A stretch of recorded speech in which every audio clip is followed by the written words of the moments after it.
জামাতের চেয়ে ভালো আর কোনো দল এই দুনিয়ায় এক্সিস্টই করে না। যেমন ধরেন গত 2 দিন আগের কথা, এই নিউজটা দেখেন, মাদক বিরোধী অভিযানে জামাতের হামলা। মাদক তো জামাতের কর্মীদের জন্য খুব ইম্পর্টেন্ট জিনিস, তো ওইটার বিরুদ্ধে যদি কেউ অভিযান করে তাহলে তো হামলা করাটা স্বাভাবিক, তাই না? এটা কোনো দোষের কিছু না। এইবার আরেকটা মজার জিনিস দেখেন, জামাতের এক নেতা বলছে যে জাতীয় নির্বাচনে কেন্দ্র দখল জামাতের চেয়ে বেশি আর কেউ করতে পারবে না। এই যে প্রুফ, কেন্দ্র দখল আমাদের চেয়ে বেশি তারা করতে পারবে না ইনশাআল্লাহ। তারপরে এটা দেখেন, জামাত সমর্থিত এমপি প্রার্থীর বিরুদ্ধে চাঁদাবাজির অভিযোগ। মানে এটা আসলে চাঁদা না, ভুল করে নিউজ চ্যানেল এটা করে ফেলছে। আসলে এটা চাঁদা না, হাদিয়া হাদিয়া।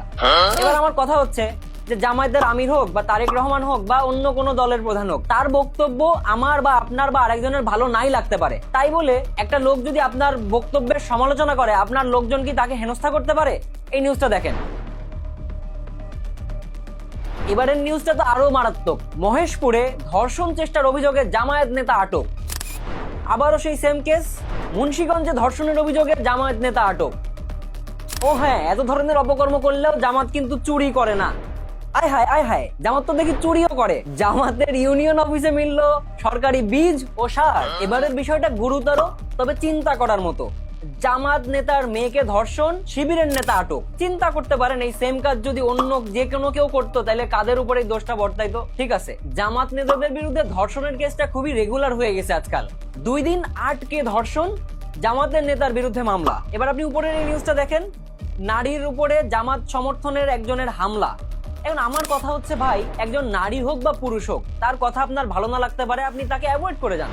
সে একটা খারাপ কথা আপনার দলকে নিয়ে বলুক, আপনি তাকে ভালোভাবে যুক্তি দিয়ে বোঝানোর চেষ্টা করুন। কিন্তু একজন নারী, আলটিমেটলি সে একটা মেয়ে, আপনি তার গায়ে কিভাবে হাত তুলতে পারেন? এবার দেখেন, ছাত্রীদের প্রতি জামাতের নেতাদের মনস্কামনা এবং চাহনি আসলে কি, এটা এই নিউজটা দেখলে বুঝতে পারবেন। ছাত্রীদের যৌন নির্যাতনের অভিযোগে জামায়াতের নেতা বহিষ্কার। এখন এরকম আরো ভুরি ভুরি নিউজ চাইলেই আমি আপনাদের সামনে উপস্থাপন করতে পারি, কিন্তু আমার কথা হচ্ছে যে আপনার ভোট আমার ভোট খুবই গুরুত্বপূর্ণ ভোট। প্রত্যেক মানুষের একটা একটা ভোট, যার হিসাব হবে। তাই আপনার ভোট আপনি অবশ্যই বিবেচনা করে দেবেন আমি আশা করি, এবং জামাতের মতো এই ধরনের কুলাঙ্গার নেতা কর্মীদেরকে অবশ্যই আপনার ভোট দিয়ে আপনি আপনার ভোট নষ্ট করবেন না। ভাই, ভোটের দিন এখনো ধার্য হয় নাই, কিন্তু জামাত নেতারা বলে বেড়াচ্ছে যে তারা অন্যান্য দলের থেকে ভালো কেন্দ্র দখল করতে পারবে।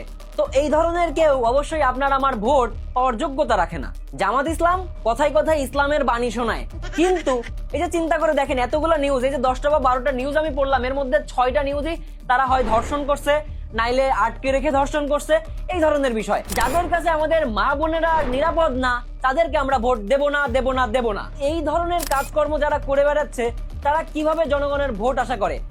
এই জামাতের কাছে তো আমাদের মা বোনেরা নিরাপদ না। এই জামাত ইসলামের বাণী শোনায় শোনায় এভাবে আমাদের ভোট নেওয়ার চেষ্টায় আছে। বাংলাদেশের জনগণ এখন অনেক সচেতন, তাই আমি বিশ্বাস করি জামাতের মতো একটা ভণ্ড এবং ইসলামের নামে এক্সট্রিমিস্ট একটা দলকে বাংলাদেশের মানুষ কখনোই ভোট দেবে না। দল হিসেবে জামাত একটা গু, তাই জামাতের প্রতি আমার থু।